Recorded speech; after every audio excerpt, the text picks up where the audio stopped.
Plaxico Burress was a superstar, the 8th overall pick in the 2000 NFL Draft. He played 12 seasons in the NFL, catching 553 passes for 8,499 yards and 64 touchdowns. But his defining moment came on February 3, 2008, Super Bowl 42, when he caught a 13-yard touchdown pass from Eli Manning with 35 seconds left, defeating the previously undefeated New England Patriots 17-14.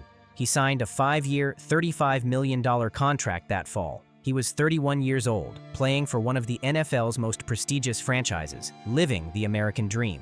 And then came November 28, 2008, Friday night at the nightclub. The music was loud. Nobody heard the gun discharge. But Burress saw the flash of fire through his jeans. The Glock in his pocket had slipped down his leg, and when he reached for it, click, the trigger engaged. The bullet went through his right thigh. Blood soaked through his pants. Burress didn't even realize he'd shot himself at first. He looked around to make sure he hadn't hit anyone else. Only when he saw his pants wet with blood did the reality hit. He was rushed to New York Presbyterian Hospital. The problem? New York has some of the strictest gun laws in America. Burress didn't have a license for the weapon. Even Mayor Michael Bloomberg called for his prosecution. Any punishment short of the minimum would be an outrage. On December 23, 2008, police searched his New Jersey home and found another 9mm handgun, a rifle, and ammunition. On August 20, 2009, facing 2 felony counts of criminal possession of a weapon, Burress accepted a plea deal. The sentence, 2 years in prison, 2 years of supervised release. The Giants placed him on their reserve, non-football injury list and released him on April 3, 2009. His NFL career was over at 31. He served 20 months before being released in June 2011. He returned to play 2 more seasons with the Jets and Steelers, but he was never the same player. One moment of carelessness, one accidental trigger pull, a Super Bowl hero's career, gone. Just like that, Antonio Brown. The NFL has seen tragedies before, but rarely has a player with this much talent thrown it all away so spectacularly. Let's be clear about one thing. Antonio Brown was exceptional. 7-time Pro Bowler. 4-time first-team All-Pro, 928 career receptions for 12,291 yards and 88 touchdowns. He helped the Tampa Bay Buccaneers win Super Bowl 55 alongside Tom Brady. For years, he was the best in the game, but his off-field behavior became increasingly erratic.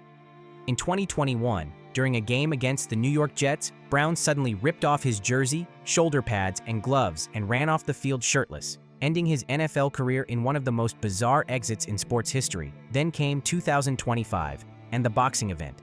According to the arrest warrant, Brown attended an amateur boxing event in Miami's Little Haiti neighborhood on May 16, 2025. An altercation broke out between Brown and another man, Zulkarnain Kwame Nantambu. Security broke up the fight, but surveillance footage allegedly shows what happened next. Brown appeared to grab a black firearm from the hip area of a security officer. Then, according to witnesses and cell phone video, Brown advanced toward Nantambu with the gun. 2 shots were fired. 1 bullet allegedly grazed Nantambu's neck. Brown and the victim struggled over the gun before police arrived. By the time officers detained Brown in the parking lot, the weapon was gone. But they found 2 spent shell casings and an empty gun holster at the scene. Brown was detained that night but released hours later. He took to social media the next day, claiming he'd been jumped by multiple individuals who tried to steal my jewelry. But investigators saw something different. After reviewing security footage and interviewing witnesses, a Miami-Dade County judge signed an arrest warrant on June 13, 2025. He was charged with attempted second-degree murder with a firearm, which carries a maximum sentence of 15 years in prison and a $10,000 bond. But there's just one problem. Antonio Brown hasn't turned himself in. Reports suggest he left the country, possibly traveling to Dubai. As of now, he remains a wanted man, from Super Bowl champion to fugitive. The warrant remains active, the clock is ticking, and somewhere out there Antonio Brown is still running. Aldon Smith was a force of nature. Drafted 7th overall in 2011 out of Missouri, he recorded 14 sacks as a rookie, but it was his second season that announced him as a superstar. In 2012, Smith registered 19.5 sacks, earning first-team All-Pro honors and establishing himself as one of the most feared pass rushers in football.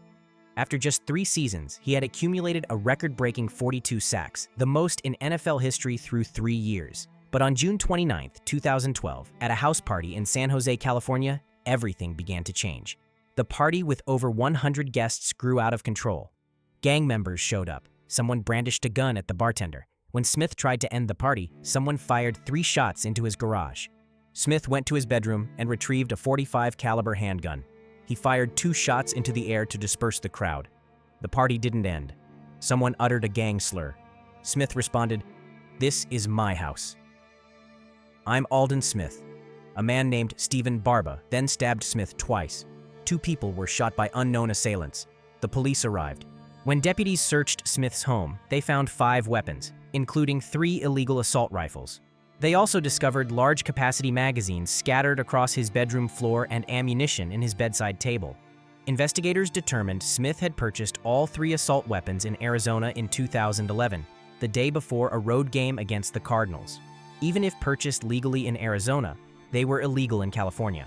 On October 9, 2013, over a year later, Smith was formally charged with 3 felony counts of illegal possession of an assault weapon. He also faced DUI charges from a separate September 2013 arrest. In May 2014, Smith pleaded no contest to the weapons charges. On July 18, 2014, he was sentenced to 12 days in jail, 3 years probation, and $2,000 in fines.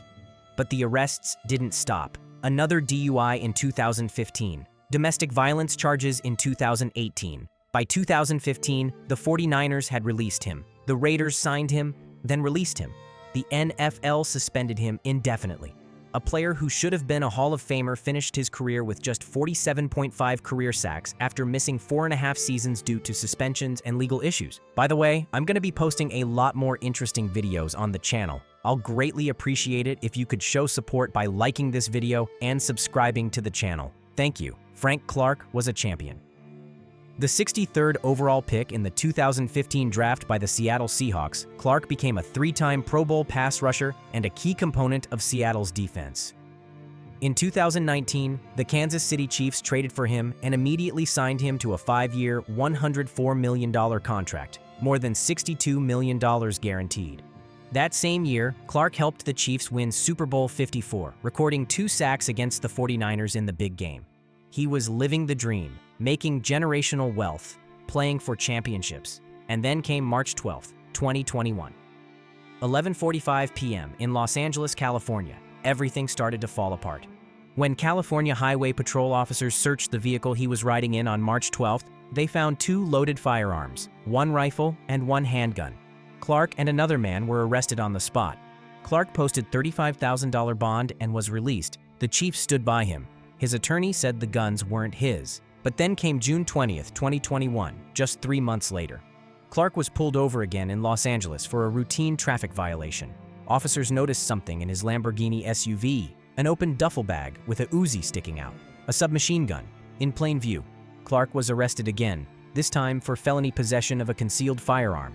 Once again, his attorney claimed the gun belonged to Clark's bodyguard. On July 9, 2021, the Los Angeles County District Attorney formally charged Clark with felony possession of an assault weapon from the March arrest. He faced up to 3 years in prison if convicted. An additional assault weapon charge was added for the June incident in October 2021. Clark pleaded not guilty to both charges. Then came the plea deal.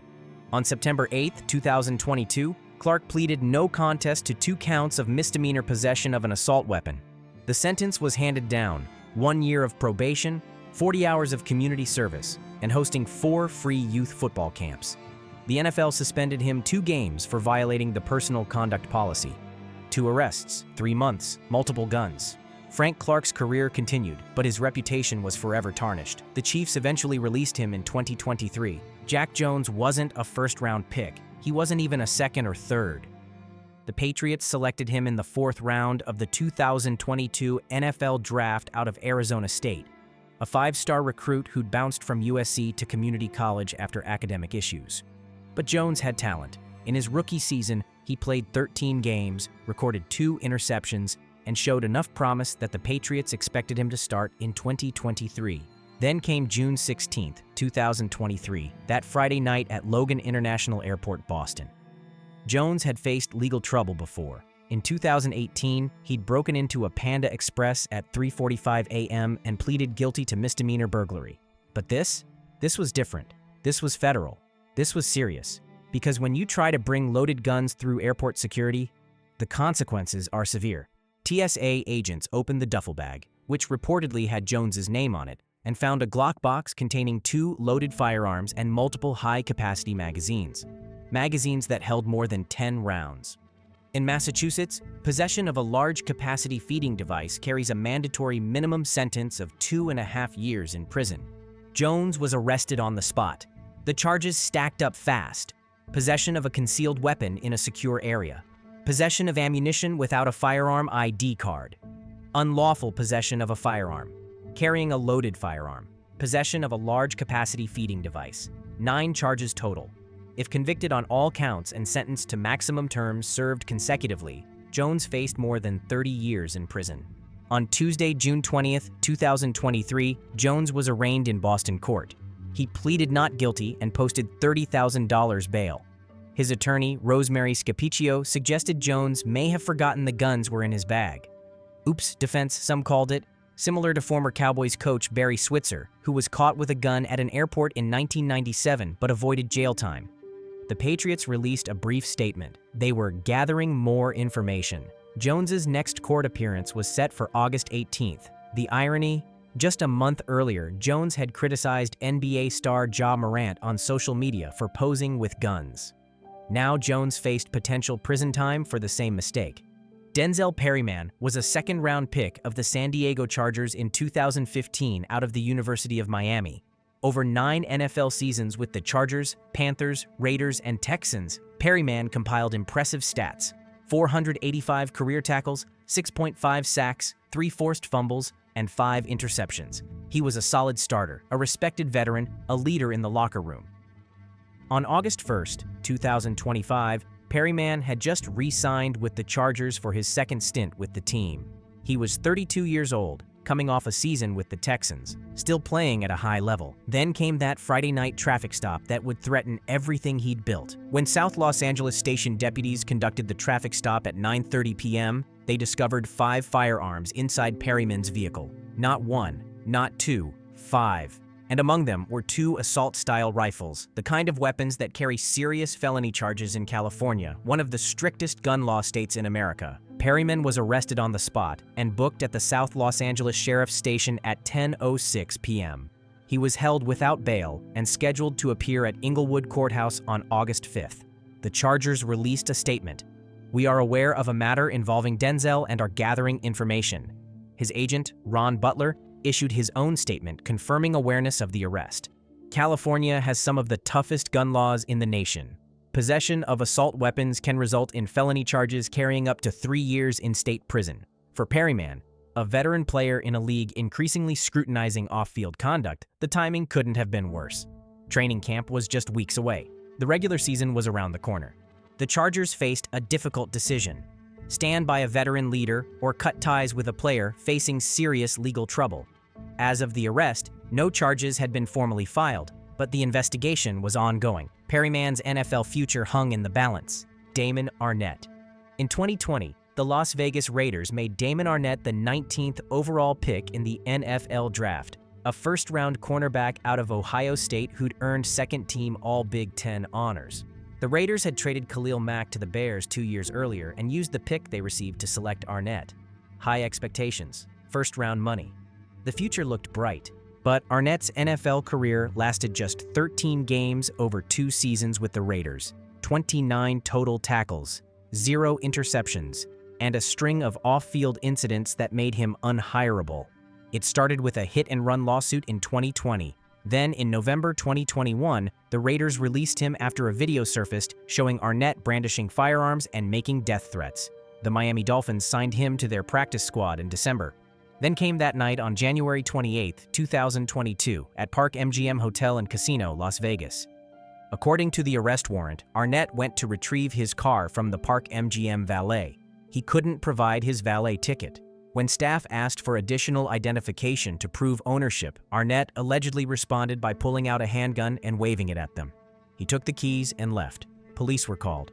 The next morning, January 29th, Arnett was arrested and charged with 5 felonies: 2 counts of assault with a deadly weapon, possession of a controlled substance, possession of marijuana or cannabis, and carrying or concealing a gun without a permit. He posted bond and was released from Clark County Detention Center. 8 days earlier, on January 20th, the Kansas City Chiefs had signed Arnett to a reserve futures contract with a commitment to intense counseling and zero tolerance. On January 29th, the day of his arrest, the Chiefs released him immediately. But Arnett's legal troubles didn't end there. Initially, prosecutors dropped the charges in July 2022 without explanation. But in May 2023, a grand jury indicted him again on felony charges for the same incident. In August 2023, Arnett pleaded guilty to misdemeanor assault and drawing a deadly weapon. He was sentenced to 50 hours of community service, a $2,500 fine, and ordered to forfeit his gun and not possess firearms. Then came February 2024. Arnett was arrested again, this time in Richardson, Texas, for possession of methamphetamine and unlawful carrying of a firearm. His attorneys disputed the charges, claiming the meth was lawfully prescribed medication. KaVontae Turpin isn't your typical NFL player. Undrafted out of TCU, he spent years grinding in other leagues before finally getting his shot with the Dallas Cowboys in 2022, and he made it count. In 2022, Turpin returned 2 kickoffs for touchdowns and earned NFC Special Teams Player of the Week honors multiple times. He finished with 659 kickoff return yards and proved he belonged in the NFL.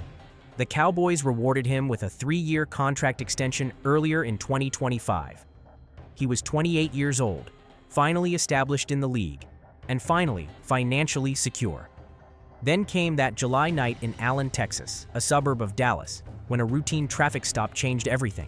According to the Allen Police Department, Turpin was clocked going 97 miles per hour in a 70 miles per hour zone around 11:50 p.m. on July 5th. When officers pulled him over and approached his vehicle, they observed an unholstered 9mm pistol in plain view in the back seat of his 2022 Dodge. They also reportedly found marijuana. Turpin was arrested on the spot. The charges: unlawful carrying of a weapon and possession of marijuana. He was taken into custody and later released after posting $1,500 bond, $500 for the marijuana charge, $1,000 for the unlawful weapon charge. The arrest report alleged Turpin was driving recklessly at high speed with an unsecured, loaded firearm in his vehicle.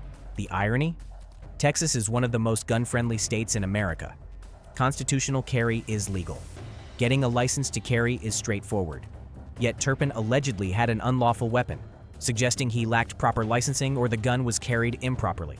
Social media lit up with reactions. Some fans defended him, saying, "It's Texas, everyone has a gun." Others criticized him, saying, "Get a gun permit." These guys are truly remedial. Quinnen Williams was the real deal. The 3rd overall pick in the 2019 NFL Draft out of Alabama, Williams dominated his rookie season with 28 tackles and 2.5 sacks despite playing limited snaps. The Jets knew they had a franchise cornerstone, a powerful interior defensive lineman who would anchor their defense for years to come. His college resume was impeccable. Unanimous All-American SEC Defensive Player of the Year, Outland Trophy winner. By March 2020, Williams was preparing for his 2nd NFL season, ready to take the next step towards stardom. Then came that Thursday night at LaGuardia Airport, when a routine check-in turned into a nightmare on March 5, 2020. According to police reports, Williams arrived at the Delta check-in counter at LaGuardia with his carry-on luggage. During the standard screening process, TSA discovered a Glock 19 pistol in his bag. The gun was unloaded. It was registered, but only in his home state of Alabama. In New York, where gun laws are among the strictest in the nation, possession of an unlicensed firearm is a Class E felony. Williams was arrested immediately and charged with 2 felony counts of criminal possession of a weapon. He was taken into custody and processed. The Jets released a statement saying they were aware of the situation and gathering more information. For Williams, a player with no prior criminal record, this was a devastating moment. One mistake, one oversight, and suddenly he was facing felony charges. But here's where Williams' story takes a different turn than most. His legal team argued this was an honest mistake. Williams had simply forgotten the gun was in his bag. There was no criminal intent, no attempt to harm anyone, just a young player who made an error in judgment. Williams was scheduled to appear in court on March 25, 2020. Eventually, prosecutors offered a plea deal. Williams pleaded guilty to disorderly conduct, a violation, not a felony. The sentence? A $250 fine, no jail time, no felony conviction, no NFL suspension. The Jets stood by him throughout the ordeal. And Williams? He went on to become everything the Jets hoped he'd be. In 2022, he recorded 12 sacks and made his first Pro Bowl. In 2023, he was named first-team All-Pro after posting 72 tackles and 5.5 sacks. Ray Caruth was supposed to be a star. The Panthers selected him with the 19th overall pick in the 1997 NFL Draft out of Colorado. In 3 seasons with Carolina, he caught 62 passes for 804 yards and 4 touchdowns. Not superstar numbers, but solid. He was making $650,000 a year, living the dream. But Caruth had a secret. He was already paying $5,000 monthly in child support for another son. When his girlfriend, Cherika Adams, refused to abort their unborn child, prosecutors say Caruth made a decision, a horrifying, calculated decision. That night, on November 16, 1999, Cherika followed Caruth's Ford Expedition home. According to witnesses, Caruth suddenly stopped his vehicle directly in front of her car, blocking her in. Another car pulled up alongside. The passenger, Van Brett Watkins, fired a .357 caliber Charter Arms revolver 4 times into her BMW. Then Caruth drove away, leaving her bleeding. But Cherika Adams was a fighter. Despite her wounds, she managed to call 911. Her voice, trembling with pain, told the operator, "Somebody pulled up beside me and did this. I think he did it." She was referring to Caruth. At the hospital, she wrote notes saying Caruth had insisted she follow him and that she'd overheard him say, "We're leaving now," on the phone before they left. 4 weeks later, on December 14, 1999, Cherika Adams died of multiple organ failure, but her son survived, delivered by emergency C-section. Caruth was arrested on Thanksgiving Day 1999. Instead of turning himself in when additional charges were filed, he fled to Tennessee, where FBI agents found him hiding in the trunk of a car. The trial began in October 2000. Van Brett Watkins, the triggerman, testified that Caruth paid him $5,000 to kill Cherika and the baby.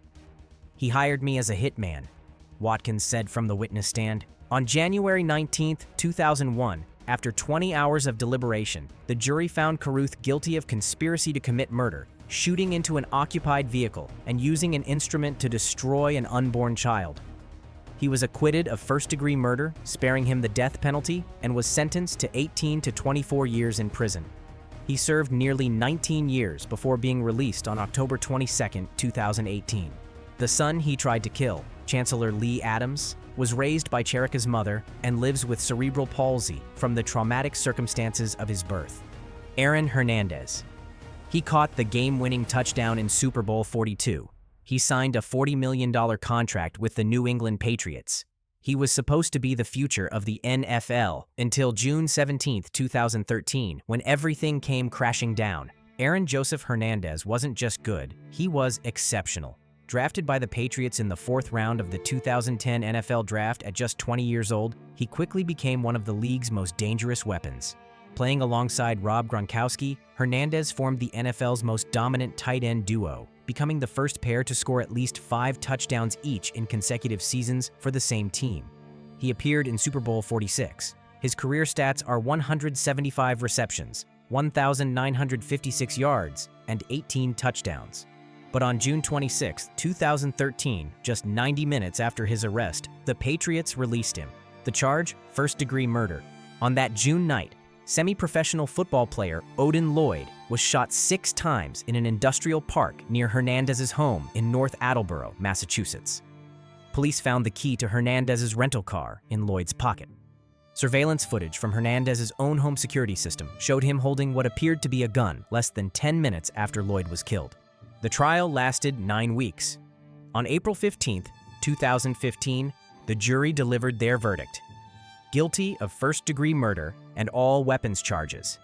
The sentence was life in prison without the possibility of parole, the youngest player ever convicted of murder in NFL history. But the story doesn't end there.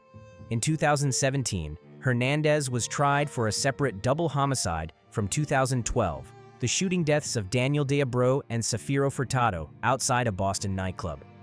On April 14, 2017, he was acquitted of those murders, but convicted of illegal possession of a handgun, adding 4 to 5 years to his life sentence. 5 days later, on April 19, 2017, at 3:05 a.m., Aaron Hernandez was found dead in his prison cell. He had hanged himself with a bedsheet. He was 27 years old. Marshon Lattimore was the 11th overall pick in the 2017 NFL Draft by the New Orleans Saints out of Ohio State. His rookie season was historic: 52 tackles, 5 interceptions, 18 passes defended, and the 2017 NFL Defensive Rookie of the Year award. He made the Pro Bowl that year and would make it 3 more times in his career. Over 7 seasons with the Saints, Lattimore established himself as one of the league's premier cornerbacks, consistently shadowing opponents' best receivers and locking them down. His career stats through 2024: 399 tackles, 15 interceptions, and 88 passes defended. He was elite, he was wealthy, signed to a 5-year, $97.6 million extension in 2021. But despite all the success, Lattimore couldn't stay out of trouble. According to reports, Lattimore was among at least 17 NFL players arrested on gun charges between March 2020 and June 2023, a concerning trend that drew national attention. While specific details of Lattimore's arrest weren't as widely publicized as some other cases, his inclusion on this list indicated involvement in a gun-related incident that resulted in criminal charges. What makes Lattimore's situation particularly notable is the pattern.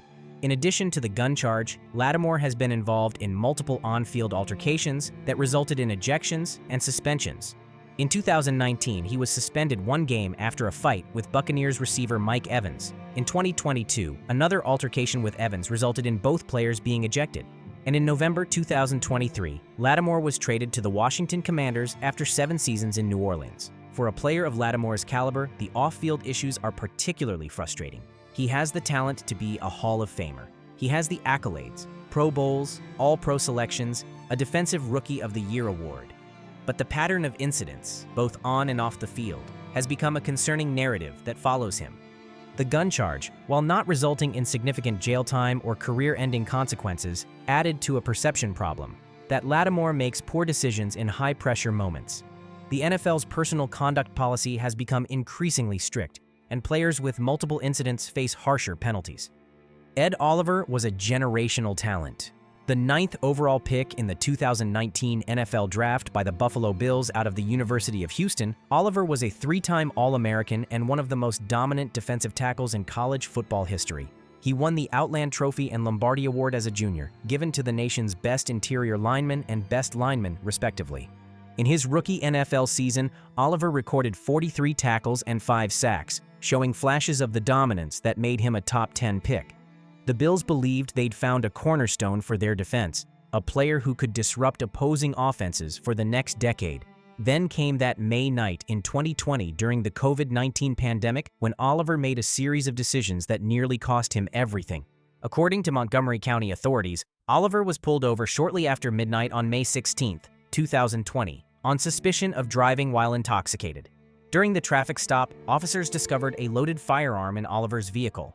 He was arrested on the spot and charged with DWI and unlawful possession of a firearm. The combination of charges was serious. In Texas, unlawful possession of a firearm can result in significant penalties depending on the circumstances, particularly if the person is intoxicated or doesn't have proper licensing. For Oliver, a 22-year-old defensive tackle with just 1 NFL season under his belt, this was a career-threatening moment. The Bills released a statement saying they were aware of the situation and gathering more information. But then something unusual happened. According to ESPN's Marcel Louis-Jacques, when Oliver was administered alcohol screening tests, he passed. The DWI charge couldn't be sustained if he wasn't actually intoxicated. As a result, both the DWI charge and the weapons charge were dropped. The entire case was dismissed. Oliver had dodged a bullet, literally and figuratively. No conviction, no suspension, no fine from the NFL.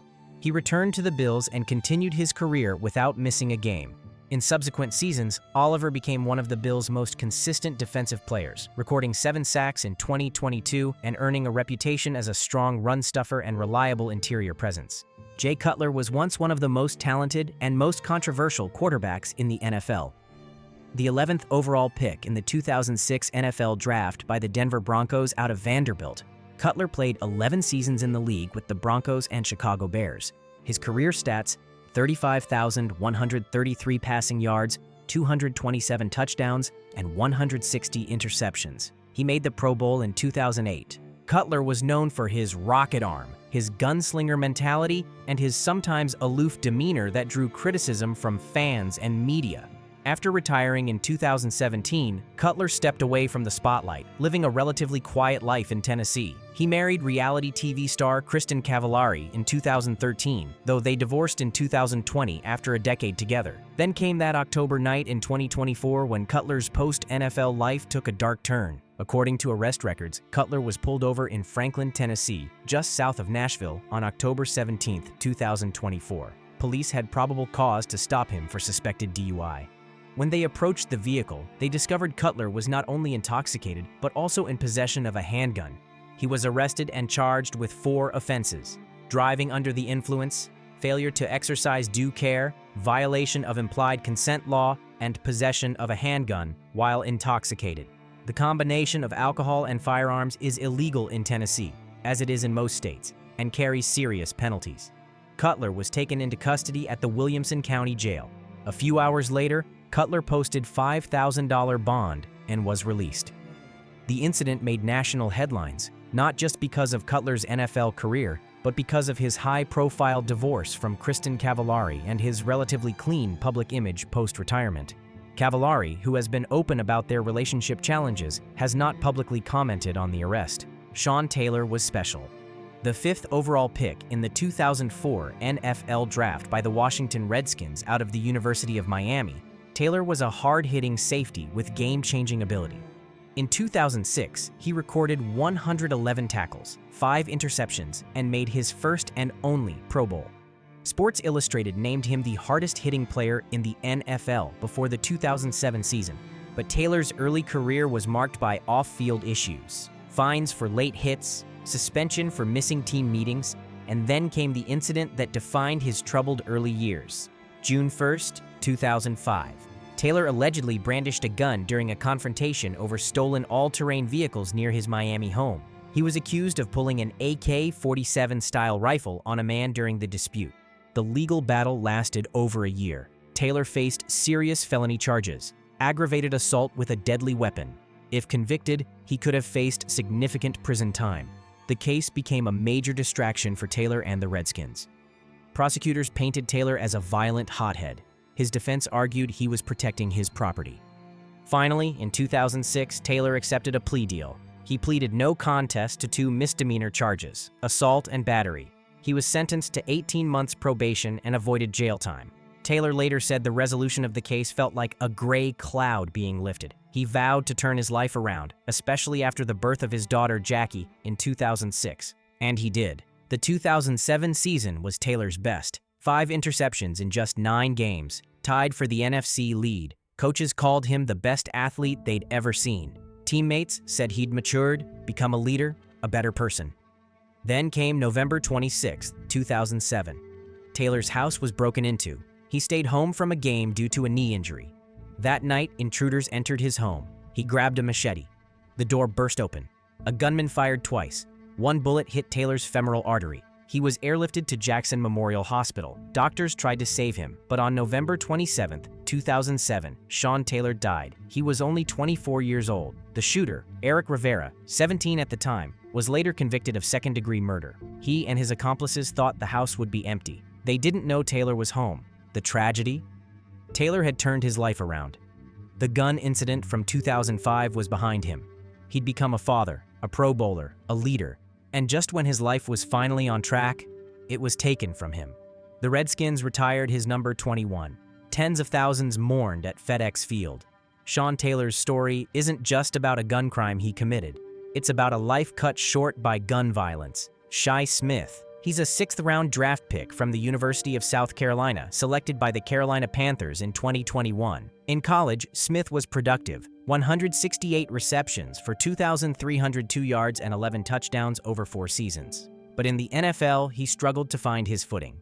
In 2 seasons with the Panthers, 2021 to 2022, Smith caught just 12 passes for 119 yards. Minimal production for a player trying to establish himself on an NFL roster. He bounced between the active roster and practice squad, fighting for every opportunity, and then came the arrest that put his name on that infamous list, cementing him as yet another young player who made a critical mistake involving a firearm. Details of Smith's specific arrest weren't as widely publicized as other high-profile cases, but his inclusion on the list compiled by Sports Illustrated's Albert Breer, based on USA Today's NFL arrest database, confirmed he was arrested on gun-related charges during the March 2020 to June 2023 window. The exact circumstances, charges, and outcome of Smith's case weren't as sensationalized as those involving bigger stars, but the fact remains, he was arrested. For a fringe NFL player like Smith, a sixth-round pick with minimal production and limited job security, a gun arrest can be career-ending.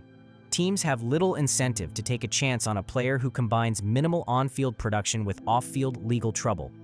First-round picks get second chances. Sixth-round picks? They get cut. By 2023, Smith was no longer with the Panthers.